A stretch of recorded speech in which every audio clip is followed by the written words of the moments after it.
Colligative property के बारे में बात कर लेते हैं हम लोग इस वीडियो में। वो है एलिवेशन ऑफ बॉइलिंग पॉइंट।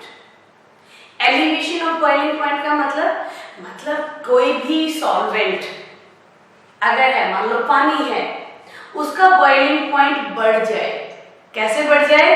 वही वाली बात, कोई नॉन वोलेटाइल सोल्यूट अगर हम उसमें डिसॉल्व कर देंगे तो उसका बॉइलिंग पॉइंट बढ़ जाएगा। पहली बात, बॉइलिंग पॉइंट को समझते हैं, फिर ये चीजें समझ में आएंगी कि ये कैसे बढ़ जाएगा। बॉइलिंग पॉइंट वो टेम्परेचर होता है जिस टेम्परेचर पे किसी भी सॉल्वेंट का जो वेपर प्रेशर होता है, vapour pressure equals to atmospheric pressure. Atmospheric pressure. अब इसको समझाती हूं मैं जरा। देखो, मान लो अभी रूम टेम्परेचर पे वाटर है, तो कुछ पानी इवेपोरेट हो रहा है वहां से, उसके ऊपर कुछ वेपर प्रेशर बन रहा है, नो डाउट बन रहा है।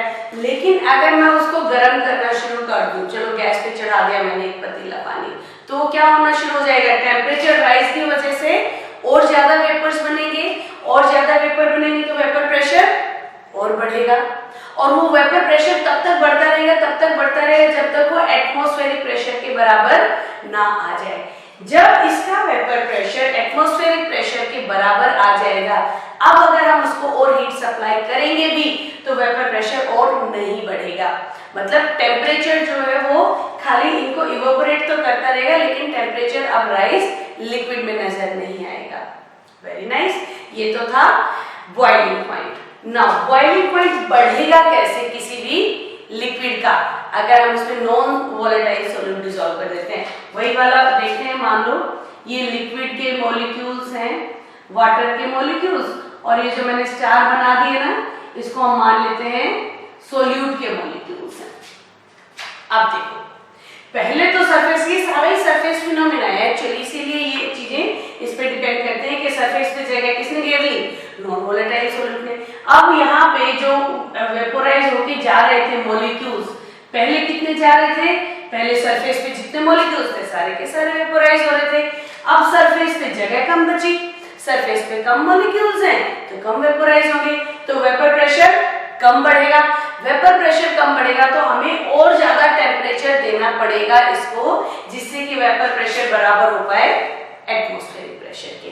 तो क्या हुआ? नमक या चीनी, देखो हम लोग छोले राजमा वगैरह कुछ बनाते हैं तो उसमें क्या करते हैं, या तो मीठा सोडा डाल देते हैं या फिर उसमें नमक डाल देते हैं बॉईल करते टाइम, ताकि वो जल्दी अच्छे से और जल्दी बॉईल हो जाए। कारण क्या हुआ? अब वही नॉन वोलेटाइल हमने सोल्यूट डिसॉल्व कर दिया तो वेपर प्रेशर कम हो जाएगा, जिसकी वजह से वो वेपर प्रेशर का बॉयल तो वो तभी होगा जब वो एटमॉस्फेरिक प्रेशर के बराबर होगा। ठीक है, तो अब हमें ले जाना तो पड़ेगा उसी लेवल तक। अब उस लेवल तक ले जाने के लिए हमें ज्यादा एनर्जी देनी पड़ेगी in the form of heat, temperature rise करना पड़ेगा। तो वहां हो जाता है एलिवेशन ऑफ बॉइलिंग पॉइंट। देखो इसको ग्राफिकली मैं आप लोगों को समझा देती हूँ। मान लीजिए हम यहाँ पे ग्राफ बना लेते हैं। ये है टेम्परेचर, ठीक है, और ये हो गया हमारा, इसको हम प्रेशर ले लेते हैं। और से फॉर एग्जांपल ये है 1 atm, यानी कि एक एटमॉस्फेरिक प्रेशर 1 atm है। ठीक है, अब कोई भी हम लोगों ने, देखो इसको यहाँ तक पूरा ले जाते हैं, ये टेम्परेचर जा रहा है हमारा। हमने कोई भी सॉल्वेंट लिया, से फॉर एग्जांपल इस टेम्परेचर पे उसका प्रेशर इतना हो जाता है सॉल्वेंट का, मान लो कोई भी राइज होता यहाँ तक चला गया। ठीक है, वेरी गुड। तो इसको हम क्या कहेंगे? T01, यानी कि बॉइलिंग पॉइंट किसका वाला? प्योर सॉल्वेंट का बॉइलिंग पॉइंट, इसीलिए हमने नोट लगाया है। लेकिन अब अगर हम इसमें सोल्यूट डिसॉल्व कर दें तो बॉयल तो अल्टीमेटली इसी प्रेशर, यही आकर के बॉयल होगा, पॉइंट तो यही मिलना होगा, लेकिन टेम्परेचर क्योंकि अब हमें और बढ़ाना पड़ेगा वेपर प्रेशर बढ़ाने के लिए, तो वो करीब जाकर के पॉइंट पे तो इसी पे आना पड़ेगा उसको, प्रेशर पे। तो लेकिन टेम्परेचर क्या हो जाएगा? मान लो इसको ले लेते हैं हम, टेम्परेचर हमारा बढ़ के हो गया, ये हो गया आपका टेम्परेचर हो गया हमारा, बॉइलिंग पॉइंट था ये, यहाँ पे T1 ले लेते हैं इसको और इसको हम ले लेते हैं T2, ठीक है, फाइन। अब ये वाला किसी भी किसका आएगा, ये वाला, ये हो गया हमारा सॉल्यूशन का और ये हो गया सॉल्वेंट का, प्योर सॉल्वेंट का। नाउ डेल्टा टी यानी कि ये आपका delta T change in temperature, ये क्या है, बॉइलिंग पॉइंट ऑफ सॉल्वेंट और ये है boiling point of solution. Delta T क्या हो जाएगा, डेल्टा टी यानी कि change in temperature will be T2 minus T1। T1 क्या है, boiling point of pure solvent. अब delta T is T2 minus T1। अब एक और चीज देखते हैं, डेल्टा टी डिपेंड किस पे कर रहा है, डायरेक्टली किसके प्रोपोर्शनल है, जितना ज्यादा हम सॉल्यूट डालेंगे उतना ज्यादा डिफरेंस बढ़ता चला जाएगा। तो सॉल्यूशन में सॉल्यूट अगर ज्यादा है तो वो क्या है, मोलैलिटी, जितनी ज्यादा मोलैलिटी होगी उतना ज्यादा डेल्टा टी आ जाएगा। तो डेल्टा टी जो है डायरेक्टली प्रोपोर्शनल है मोलैलिटी के। अब यहाँ पे हम लोग एलिवेशन कांस्टेंट लेके आएंगे, दैट इज kbm। ये आ गई एक आपकी एक equation elevation of boiling point के लिए। बहुत अच्छी बात है, कई बार आप लोगों को मोलैलिटी गिवन है तो आप डायरेक्टली इसमें पुट करके निकाल सकते हो, नहीं तो मोलैलिटी कैलकुलेट कर सकते हो। देखो करते हैं, करके देखते हैं कैसे। इसको अब मैं इरेज कर देती हूँ। मोलैलिटी का क्या मतलब है, मोलैलिटी होती है number of solutes, molality is number of mole of solute, N2 ले लेते हैं हम, divided by 1000 gram of solvent या 1 kg of solvent, यही होती है मोलैलिटी। अब हम लोग N2 क्या होता है, N2 is number of moles, तो N2 is equal to given mass upon molar mass। Solvent जरूरी थोड़ी है कि हमारे को हर बार 1000 ग्राम मिलेगा, तो वो कुछ भी गिवन हो सकता है। तो इसकी जगह हम क्या पुट कर सकते हैं, N2 की जगह हम पुट करेंगे और इसकी जगह हम पुट कर देंगे क्या मिला, W1 अपॉन 1000। कितना मास, कितने में, 1000 ग्राम में। तो ये वाली जो क्वांटिटी है हमारी, N को हम कैसे लिख सकते हैं, देखिए इसको फिर से इरेज करना पड़ेगा। यहाँ पे M हम लिख सकते हैं, नंबर ऑफ मोल्स की जगह क्या लिखेंगे, W2 अपॉन M2, और मास ऑफ सॉल्वेंट की जगह हम क्या लिखेंगे, W1 अपॉन 1000 की क्या हो जाएगा, M is equal to W2 upon M2 multiply by 1000 upon W1। Very nice.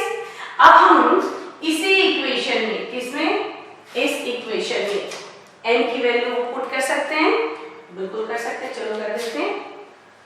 तो क्या आ जाएगी हमारी इक्वेशन, क्या बन जाएगी, डेल्टा t इज इक्वल टू kb, m की जगह क्या पुट करेंगे, kb into W2 into 1000 divided by M2 into W1।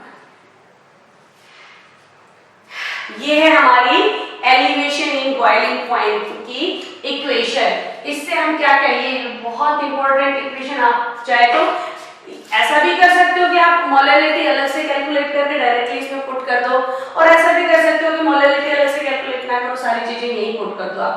केबी आपको गिवन हो, W2 क्या हो गया, mass, given mass of solute, M2 molar mass of solute, और W1 given mass of solvent. इस पे एक न्यूमेरिकल करके देख लेते हैं जिससे और क्लियर हो जाएगा। चलो इसको इरेज करते हैं और एक न्यूमेरिकल सॉल्व कर लेते हैं।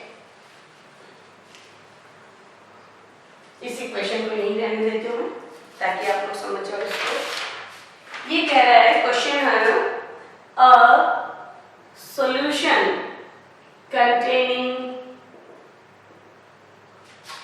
8 ग्राम of a substance in 100 gram of diethyl ether boils at 36.86 degrees Celsius, whereas pure ether boils at 35.60 degree Celsius. Determine the molar mass of solute given है हम लोगों को Kb. Kb for diethyl ether is 2.02 Kelvin kg per mole. देखते हैं अब हमारे पास equation यही है, अब मैं दोबारा ना लिखूं इसको, एलिवेशन इन बॉइलिंग पॉइंट के लिए। देखो हमें क्या क्या गिवन है, 8 ग्राम ऑफ सब्सटेंस, यानी कि this is W2, right. W2 आ गया हमारे पास, ठीक है। 100 ग्राम ऑफ डाइइथाइल ईथर, यानी कि हमारे पास आ गया ये W1। सॉल्यूशन में सॉल्वेंट का मास W1, ये भी आ गया, W2 भी आ गया। Kb गिवन है, yes, Kb is given, sorry this is T, Kb is given। Delta T क्या होता है, delta T is equal to T2 minus T1। T2 क्या था, boiling point of T2 is solution। तो ये क्या हुआ, मिक्स करने के बाद क्या हुआ, ईथर बॉयल हो रहा है इस पे, ये आ गया आपका T2, ठीक है। प्योर ईथर बॉयल करता है तो T1, प्योर सॉल्वेंट का बॉइलिंग पॉइंट T1, तो T2 माइनस T1 करके हमारा डेल्टा T भी आ जाएगा, डेल्टा T भी आ जाएगा। फिर हमें क्या कैलकुलेट करना है, बस M2, बाकी सब चीजें गिवन है। कैसे आ जाएगी इक्वेशन, क्या बन जाएगी, M2 is equal to Kb into W2 into 1000 में वैल्यू से पुट कर दो इसमें। Kb की जगह हम क्या पुट करेंगे, Kb is 2.02 kg per mole। W2 क्या गिवन हमारे को, W2 is 8 gram multiplied by 1000 divided by क्या करेंगे, M2 तो इधर आ गया हमारा, डेल्टा T इधर आ गया, T क्या था हमारे पास, T2 is 36.86 degree Celsius minus 35.60 degree Celsius, ये आ गया आपका डेल्टा T। और क्या है W1 is given 100 gram multiplied by 100। इससे M2 कैलकुलेट हो जाएगा, without any second thought calculate हो जाएगा। तो होपफुली अब आप लोग इसको कैलकुलेट कर लेंगे और इसी तरह के कुछ क्वेश्चंस की प्रैक्टिस करनी है। हमें एग्जैक्टली ध्यान देना है कि क्वेश्चन में क्या गिवन है। क्वेश्चन में आप लोगों को W1 W2 गिवन मैंने यहाँ पे भी नहीं लिखा है, आप लोग लिखोगे प्रॉपर्ली गिवन क्या लिखा है और निकालना क्या है। तो यहाँ हमें मोलर मास निकालना था, दिया हुआ था हमारे पास W2 गिवन है, W1 गिवन है, डेल्टा T दोनों को माइनस करके निकाल लिया, Kb गिवन है, आंसर आ गया। बहुत सिंपल न्यूमेरिकल्स हैं इसके। अगले वाले वीडियो में मैं आप लोगों के साथ बात करूंगी डिप्रेशन इन फ्रीजिंग पॉइंट की। तब तक के लिए गुड बाय।